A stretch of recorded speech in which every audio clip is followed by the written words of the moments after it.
नमस्कार स्टूडेंट्स, मैं doctor Sudesh Chaudhary physical chemistry YouTube channel में आप सभी का स्वागत करती हूँ। हम लोग फिजिकल केमिस्ट्री यूट्यूब चैनल में CSIR NET, GATE, IIT JAM और BSc second year, BSc third year से रिलेटेड फिजिकल केमिस्ट्री स्टडी कर रहे हैं। आने वाले कुछ टाइम में हम BSc first year, MSc pre और फाइनल से रिलेटेड फिजिकल केमिस्ट्री के टॉपिक्स भी स्टडी करेंगे। आप लोग इस चैनल को सब्सक्राइब कीजिए, लाइक कीजिए और इसके कंटेंट को ज़्यादा से ज़्यादा शेयर कीजिए ताकि ज़्यादा से ज़्यादा स्टूडेंट्स अपने साथ जुड़ सकें। हम लोग CSIR नेट, गेट और IIT जैम से रिलेटेड फिजिकल केमिस्ट्री पढ़ रहे थे, जिसमें हम केमिकल काइनेटिक्स से स्टार्ट कर रखा था। उसमें हमने लास्ट जो टॉपिक्स स्टार्ट कर रखा था वो था determination methods order find out करने के, methods to determine the order of reactions. उसमें हमने बताया था आपको कि सिंपल रिएक्शंस के लिए कौन कौन से मेथड्स हैं और कॉम्प्लेक्स रिएक्शंस के लिए कौन कौन से मेथड्स हैं। कॉम्प्लेक्स रिएक्शन के लिए स्टडी स्टेट ट्रीटमेंट है और इक्विलिब्रियम मेथड है, वो अभी हम बाद में पढ़ेंगे। अभी हम जो सिंपल रिएक्शंस के मेथड्स कर रहे थे, जिसमें हमने जो स्टडी किया वो पहला मेथड किया था हाफ लाइफ मेथड। दूसरा जो मेथड स्टडी किया था वो था ग्राफिकल रिप्रेजेंटेशंस।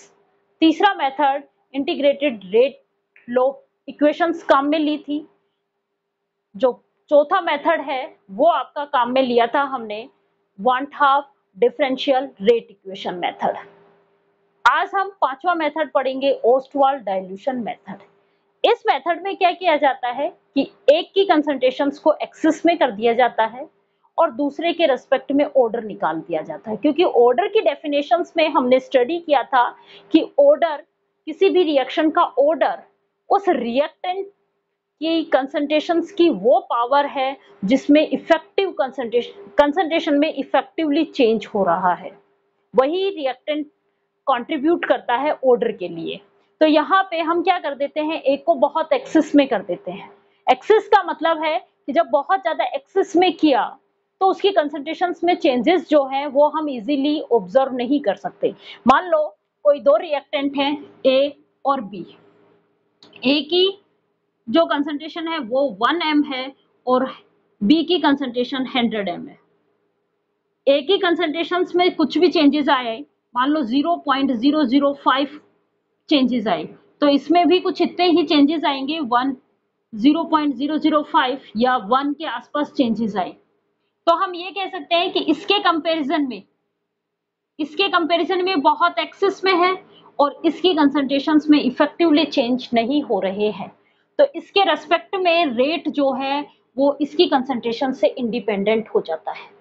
जब तो रेट किस बात पे डिपेंड करेगा, सिर्फ इस ए की कंसंट्रेशंस पे डिपेंड करेगा और हम इसका ऑर्डर निकाल लेते हैं। उसके बाद हम इस बी का ऑर्डर निकालेंगे तो क्या करेंगे, इस ए को एक्सेस में कर देंगे और बी के रेस्पेक्ट में ऑर्डर निकाल लेंगे। तो इस मेथड को कहते हैं ओस्टवाल्ड डाइल्यूशन मेथड। तो टॉपिक डालो आप।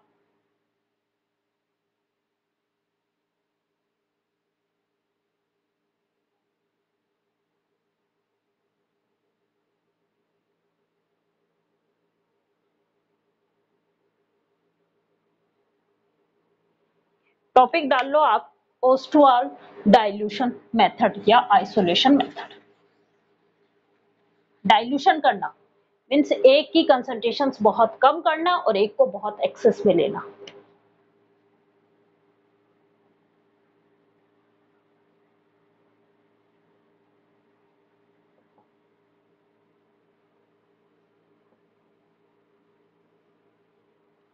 क्या डेफिनेशन आएगी, according to this method the order of reaction, according to this method the order of reaction is depend only effective concentration reactant.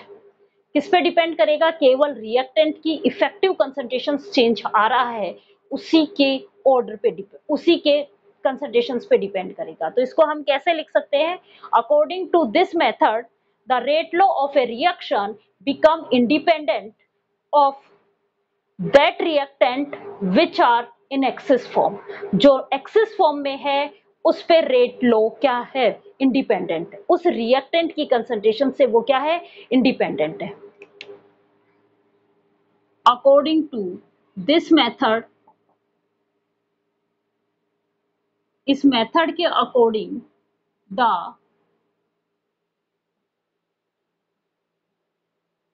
rate law of a reaction is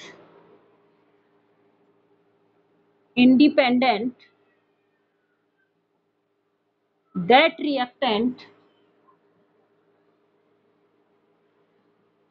which are in excess, which is in excess, जो excess form में है, जो reactant access form में है, reactant concentrations जो excess form में है उस रिएक्टेंट कंसंट्रेशंस पे क्या नहीं करता, डिपेंड नहीं करता। That reactant concentration which is in excess, जो एक्सेस में है। चलो आगे, मान लो एक्सेस का मतलब लार्ज फॉर्म, ए प्लस बी से कोई प्रोडक्ट बना, क्या बना, ए प्लस बी से कोई प्रोडक्ट बना, और इसके लिए रेट लो लिखा हुआ है कि ए की पावर एक्स और बी की पावर वाई। हमें इस एक्स और वाई की वैल्यू निकालनी है। हम क्या करेंगे, एक बार ए को एक्सेस फॉर्म में लेंगे और एक बार बी को एक्सेस फॉर्म में लेंगे।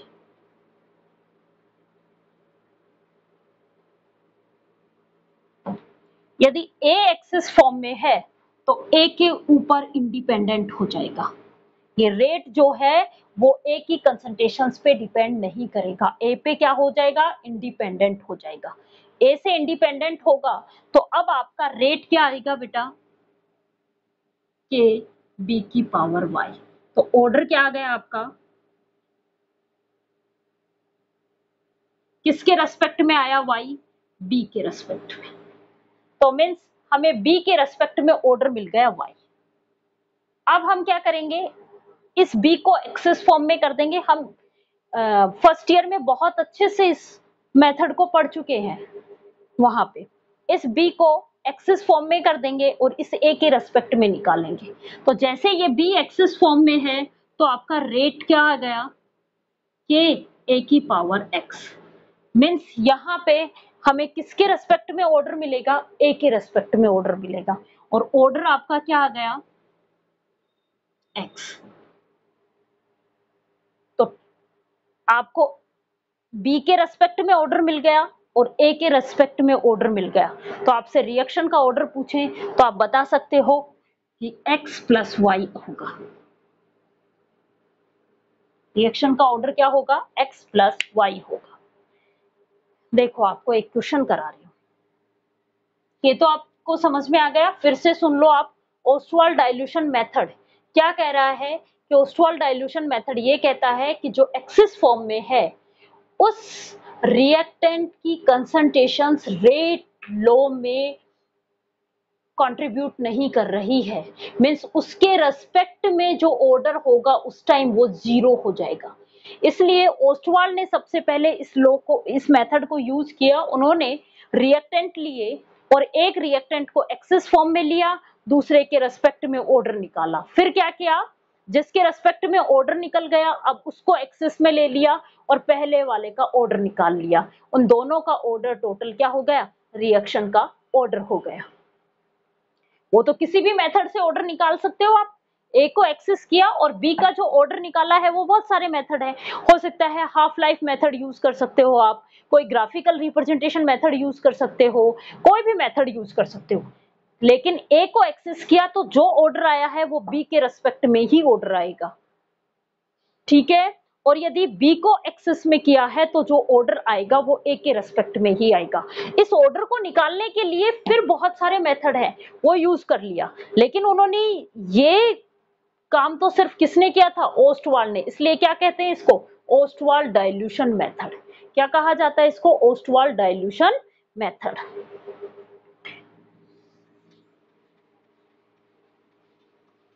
अब देखो एक क्वेश्चन करा रही हूं, उससे थोड़ा आपको क्लियर होगा। ये बीएससी फर्स्ट ईयर की बुक में हम बहुत अच्छे से पढ़ते हैं इसको। एक रिएक्शन है, for a reaction A plus B से प्रोडक्ट बना है, the rate law of reaction is A plus B से कोई प्रोडक्ट बना,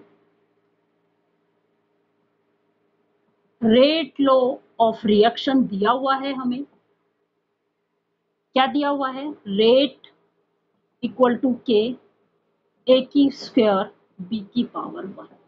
उसके बाद हमें कंडीशन दे दी कि when the concentration of A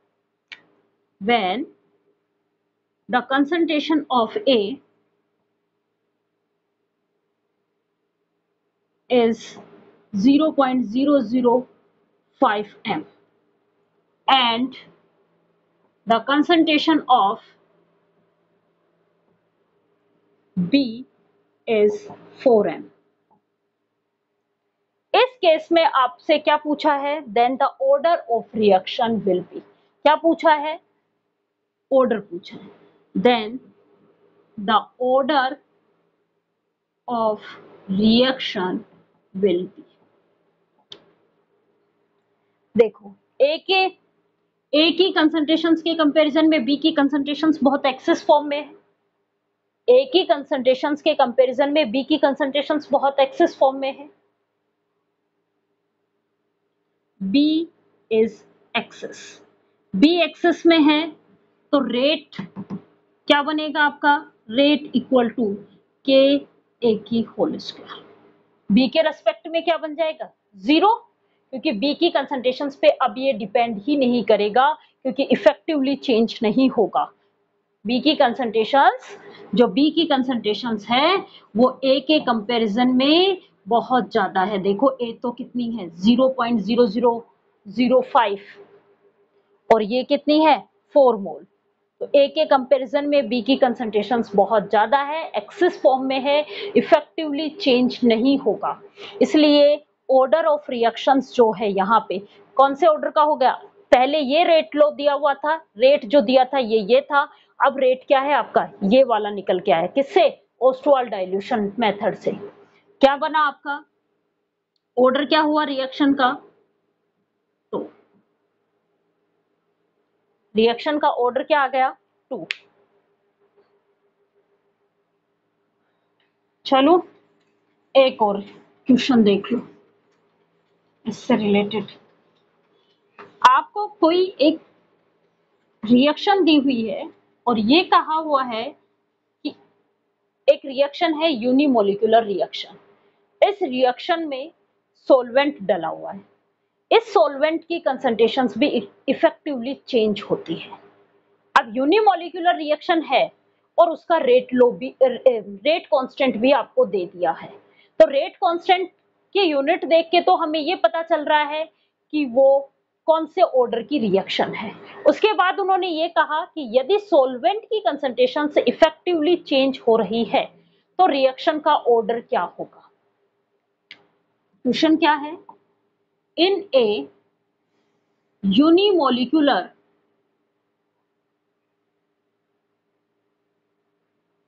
reaction, in a unimolecular reaction the rate constant will be K equal to 2.0 into 10 to power minus 3 minute inverse, ये दे दिया। चलो आगे, अब उसके बाद दिया है इफ, और ये रिएक्शन हो रही है इन सॉल्वेंट,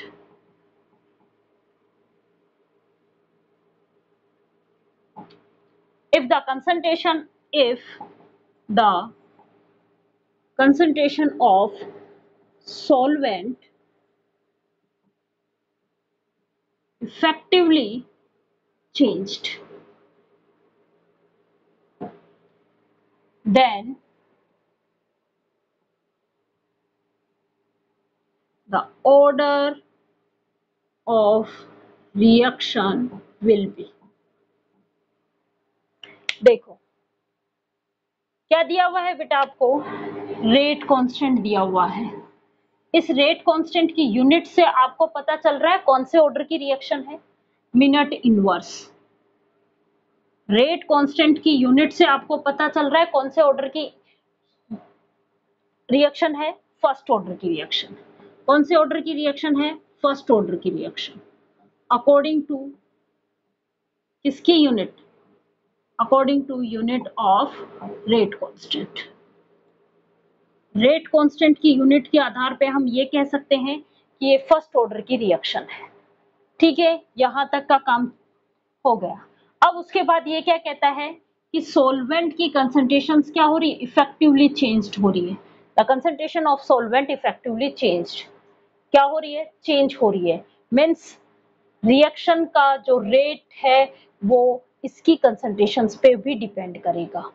तो रेट ऑर्डर क्या हो जाएगा, कंसंट्रेशन किसकी कंसंट्रेशंस पे डिपेंड कर रहा है, सॉल्वेंट की कंसंट्रेशंस पे भी डिपेंड करेगा। तो रेट हमारा क्या होगा, रेट इक्वल टू के, जो भी आपका रिएक्टेंट दिया हुआ है उसकी कंसंट्रेशन 1 और उसकी पावर 1 और सॉल्वेंट की पावर भी 1। ऑर्डर क्या हो गया आपके पास, सेकंड ऑर्डर। अब देखो, जिनकी मोलिकुलरिटी और ऑर्डर अलग अलग होते हैं वो कौन से ऑर्डर की रिएक्शन कहलाती हैं, सूडो ऑर्डर रिएक्शन। ये यूनिमोलिकुलर रिएक्शन का मतलब क्या है, इनकी मोलिकुलरिटी क्या है, 1, इसलिए ये रिएक्शन क्या कहलाएगी, सूडो ऑर्डर रिएक्शन कहलाएगी। क्या कहलाएगी ये, सूडो ऑर्डर रिएक्शन। और उसका जो ऑर्डर है वो 1 से ग्रेटर होगा, क्या होगा, सेकंड ऑर्डर की रिएक्शन होगी। इस तरीके के क्वेश्चंस आते हैं। एक लास्ट क्वेश्चन मैं आप लोगों को और कराना चाह रही हूँ, फिर हमारा ये टॉपिक कंप्लीट हो जाएगा। सिंपल रिएक्शंस का ऑर्डर निकालने के मेथड सारे कंप्लीट हो जाएंगे। उस क्वेश्चन में बहुत कुछ आ जाएगा आपका।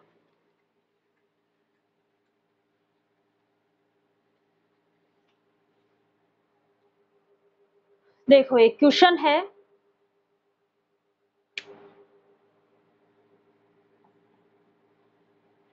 फॉर ए रिएक्शन, कोई एक रिएक्शन के लिए इन्होंने टेबल फॉर्म में डाटा दिया हुआ है। रिएक्शन है ए प्लस बी से प्रोडक्ट बना, डाटा दिया हुआ है, ध्यान से देखना। ए की कंसंट्रेशन दी हुई है, बी की कंसंट्रेशन दी हुई है और रेट दिया हुआ है। ए की कंसंट्रेशन है, बी की कंसंट्रेशन है और रेट दिया हुआ है। डाटा कैसे है हमारे पास, 1.0, 2.0, 1.0 m मोल है। ये है 1.0, 1.0, 2.0। उसके बाद रेट आया 4.0 इंटू 10⁻⁻⁴, 8 इंटू 10⁻⁻⁴ और आया है 1.2 इंटू 10⁻⁻3। ये डाटा चेंज आया, ठीक है, ये टेबल दे दी। अब क्या क्या निकलवाया है, rate low, order of reaction और के। Rate low, order of reaction और के की वैल्यू।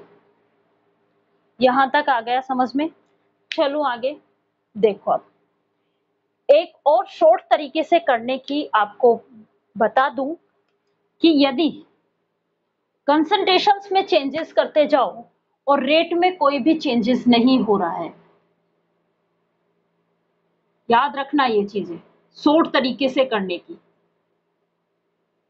कंसंट्रेशन चेंज किसी भी तरीके की चेंज हो सकती है, डबल हो सकती है, ट्रिपल हो सकती है, हाफ हो सकती है, कोई भी हो सकती है, लेकिन बट रेट नो चेंज। तो आप ऑर्डर क्या लिख दोगे, जीरो ऑर्डर, कुछ भी कैलकुलेशन करने की जरूरत नहीं है, यहां पे सीधा दिख जाएगा आपको। दूसरी बात, पहला कंसंट्रेशन डबल, तो रेट भी आपका क्या हो जाए, डबल। मीन्स कैसा चेंज आ जाए, लीनियर चेंज हो। कंसंट्रेशंस को मैं 3 टाइम्स करूं तो रेट भी मेरा 3 टाइम्स हो, कंसंट्रेशंस को 4 टाइम करूं तो रेट भी 4 टाइम हो, लीनियर चेंजेस हो, तो फर्स्ट ऑर्डर की रिएक्शन होगी।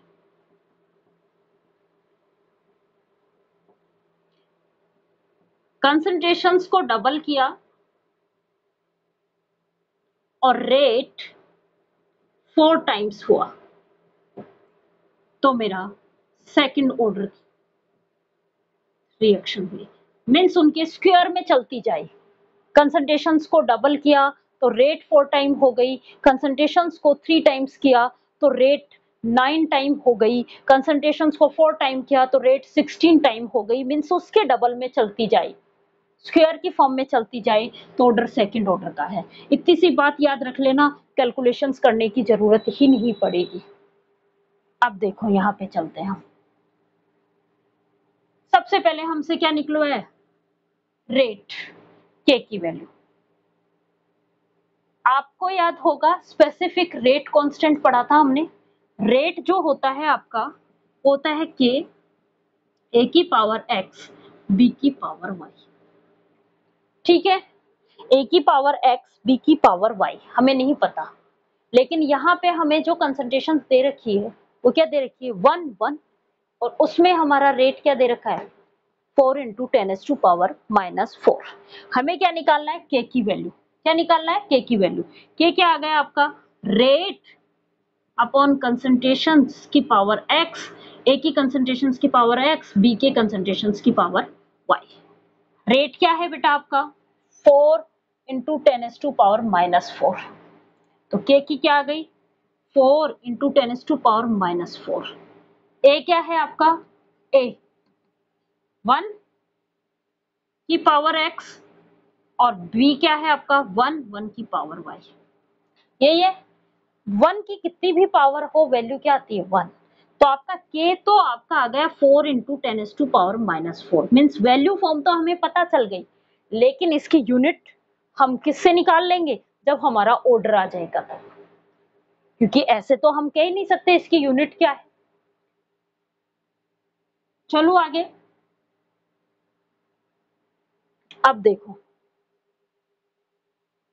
के आ गया आपके पास, के की वैल्यू आ गई 4 इंटू 10⁻⁻⁴।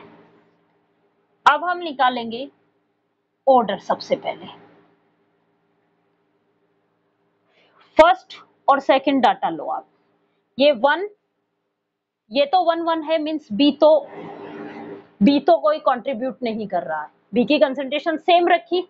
अब कौन कंट्रीब्यूट कर रहा है, ए। मींस ए के रेस्पेक्ट में हम ऑर्डर निकाल रहे हैं। क्या आ रहा है, यहाँ 1 आ रहा है, यहाँ 2 आ रहा है।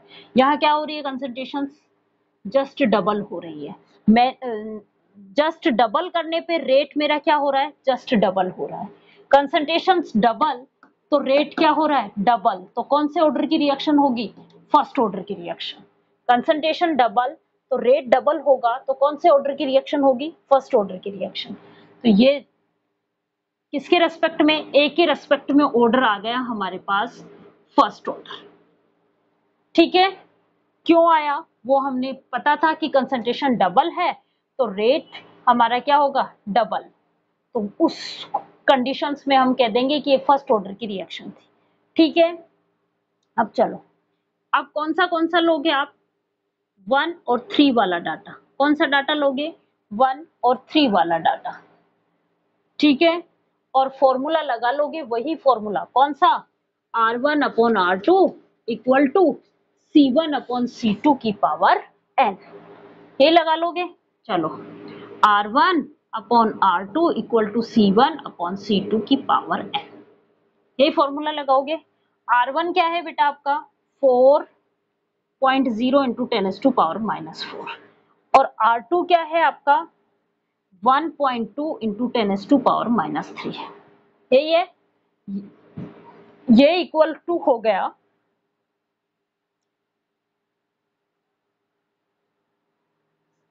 C1 क्या है, 1, और C2 क्या है, 2। यही होगा, C1 क्या है, 1 और C2 क्या है, 2। 1/2 की पावर n। सोल्व कर लो इसको। 10⁻³ से 10⁻⁻4 गया, 10⁻⁻1 बचा। ठीक है, 4 1। इस पॉइंट को हटाऊं मैं यहां से पॉइंट हटाऊं तो मुझे क्या करना पड़ेगा, यहाँ पे एक 10⁻⁻1 लाना पड़ेगा। यदि 1.2 को इस पॉइंट को हटाऊंगी तो नीचे 10 करूंगी, मीन्स 10⁻⁻1 करना पड़ेगा। इस 10⁻⁻1 से ये माइनस कैंसिल आउट, हमारे पास बचा 4/12। क्या आया, 1/2 की पावर n। क्या आएगा, 1 और 3। क्या आया हमारे पास, 1/3 = 1/2 की पावर n। 1/3 × 2 की पावर n। किसकी वैल्यू निकालनी है हमें, n की वैल्यू फाइंड आउट करनी है।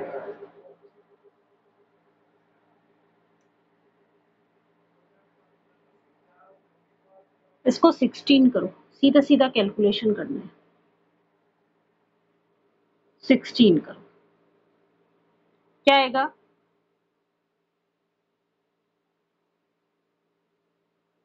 4। क्या आ गया आपके पास, 3 से भी करके दिखा देती हूँ आपको। जब अपन ने कर ही लिया इतना हार्ड, तो इसको हार्ड फॉर्म में ही करेंगे अपन। 1.2, यहाँ क्या आ गया बेटा आपके पास 3। मैं इस पूरे को इन्वर्स कर लेती हूँ। ठीक है, इन्वर्स करते हैं, वैल्यू निकालना सिखाती हूँ आप लोगों को। हो सकता है कई बार ऐसा भी क्वेश्चन आ जाए तो आप लोगों को वैल्यू निकालना सिखाती हूँ। इसको रिवर्स करो, 3 किसके इक्वल आ जाएगा बेटा, 2 की पावर n के। दोनों तरफ लोग ले लो, लोग लेना आता है। लोग 3 किसके इक्वल होगा, n log 2 की। किसकी वैल्यू निकालनी है बेटा, n की वैल्यू निकालनी है। तो n क्या आ गया, log 3/log 2। log 3 की वैल्यू भी हमें पता है, log 2 की वैल्यू भी हमें पता है। n = log 3 की वैल्यू मैंने आपको याद करने के लिए बोला था, क्या होती है 0.4771, और log 2 की वैल्यू क्या होती है 0.3010। इनसे हम कैलकुलेट कर सकते हैं, आगे n की वैल्यू फाइंड आउट हो जाएगी। इस पॉइंट से ये पॉइंट चला जाएगा और ये 1 पॉइंट समथिंग आएगा। ये जो है आप कैलकुलेशन करके देख लेना, 1 पॉइंट समथिंग आएगा आपका आंसर। तो इस तरीके का भी हो सकता है, ऐसा दे दे, और आपको हो सकता है आपको सीधी सीधी कैलकुलेशंस, बहुत सिंपल कैलकुलेशंस दे, टफ कैलकुलेशंस नहीं देंगे आप लोगों को। लेकिन फिर भी यदि कुछ इस तरीके की कैलकुलेशंस आ गई तो आप क्या कर लोगे, जहां फंस जाओ वहां पे लोग ले लेना। जहां पे इस तरीके से फंस जाओगे तो वहां पे आप लोग ले लेना। लोग लेके जो वैल्यूज आपको याद हैं और उससे अप्रोक्सीमेट वैल्यूज फाइंड आउट हम कर सकते हैं। लॉग की वैल्यू मैंने आपको कैलकुलेट करना सिखाया था और उससे हम अप्रोक्सीमेट वैल्यूज फाइंड आउट कर सकते हैं। ठीक है, ये थोड़ा सा टफ क्वेश्चन था इसलिए मैंने आप लोगों को बता दिया। यहाँ पे उसमें तो 1.6 ही दिया हुआ था, लेकिन हमने इसको 1.2 रख के भी कर लिया है। ठीक है, 1.6 होता तो आप सीधा सीधा कर लेते, काट देते इसको। 1.6 होता तो सीधा कट जाता, 1/4 आ जाता। 1/4 का हमें सीधा पता है कि 2 का स्क्वायर। जब हमारे पास आ जाता तो n की वैल्यू हमारे पास क्या आ जाती, 2। लेकिन यदि यहाँ पे 1.2 से भी किया तो हमारे पास जो आया है वो 1 पॉइंट समथिंग के आसपास आएगा इसका ऑर्डर। ये थे आपके सिंपल रिएक्शंस के ऑर्डर निकालने के मेथड्स। अब हम अगली क्लास में जो स्टडी करेंगे वो कॉम्प्लेक्स रिएक्शंस के लिए करेंगे। स्टडी स्टेट ट्रीटमेंट पढ़ेंगे और इक्विलिब्रियम पढ़ेंगे। दोनों मेथड्स बहुत ही इंपॉर्टेंट है। क्वेश्चंस आपके केमिकल काइनेटिक्स में बहुत ऐसे नहीं आते हैं कि आप उनको टच ही नहीं कर पाओ। क्वेश्चंस ऐसे आते हैं कि आपको सब कुछ पता होता है, लेकिन स्लिम मिस्टेक्स होती हैं आप लोगों से। वो मिस्टेक्स मत करो, आप लोग उनको ध्यान से 2-4 प्रैक्टिस के क्वेश्चंस करो। मैं आने वाले कुछ टाइम में आप लोगों को एक लिंक भेजूंगी जिसमें हम अभी तक की जो फिजिकल केमिस्ट्री में केमिकल काइनेटिक्स पढ़ ली उससे रिलेटेड एक सीट है, उसके क्वेश्चंस करने हैं आप लोगों को, उन क्वेश्चंस में से कोई भी प्रॉब्लम्स हुई आप लोगों को, तो वो क्वेश्चंस आप मुझे कमेंट करके पूछ सकते हो कि ये वाला क्वेश्चन हमें नहीं आ रहा है। आज जितनी भी क्लासेस अभी तक हो चुकी, उनमें कोई भी आपको प्रॉब्लम्स है तो आप मुझसे पूछो। Thank you.